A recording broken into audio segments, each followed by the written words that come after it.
Hello viewers, ஹெல்த்தியான summer drink ragi rose milk ready பண்ணலாமா? இதுக்கு 8 டேட்ஸை சீட் ரிமூவ் பண்ணி ஹாட் மில்கில் ஊற வச்சுருக்கேன். அப்போ தான் கிரைண்ட் பண்ணும்போது நல்லா அரைப்படும். ஒரு சின்ன பீட்ரூட்டை வேக வச்சு எடுத்திருக்கேன்.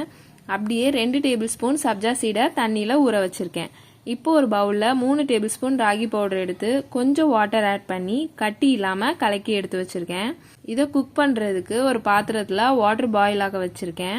வாட்டர் பாயில் ஆனதும் இந்த ராகி மாவை ஆட் பண்ணி நல்லா மிக்ஸ் பண்ணிக்கலாம். இது திக்காகி வந்ததும் ஸ்டவ் ஆஃப் பண்ணிவிட்டு கம்ப்ளீட்டாக கூல்டவுன் ஆக விட்டுறலாம். இப்போ ஒரு மிக்சர் ஜாரில் சோக் பண்ணி வச்சுருக்கிற டேட்ஸை ஃபஸ்ட்டு கிரைண்ட் பண்ணிக்கலாம். இப்போ பீட்ரூட் ஆட் பண்ணி கிரைண்ட் பண்ணிக்கலாம். இப்போ நமக்கு ரோஸ் மில்க் ஃபீல் வந்துடும். இப்போ குக் பண்ணி வச்சிருக்கிற ராகி ஆட் பண்ணி கூடவே கொஞ்சம் மில்க் ஆட் பண்ணி நல்லா கிரைண்ட் பண்ணி எடுத்துக்கலாம். இதை ஒரு பவுலுக்கு மாற்றிட்டு சப்ஜா சீட்ஸ் ஆட் பண்ணி மிக்ஸ் பண்ணிக்கலாம். இது கூட நம்ம எந்த நட்ஸ்னாலும் ஆட் பண்ணிக்கலாம். நான் இதில் பிஸ்தா ஆட் பண்ணியிருக்கேன். நம்மளோட tasty and healthy ragi rose milk ready. Thanks for வாட்சிங்.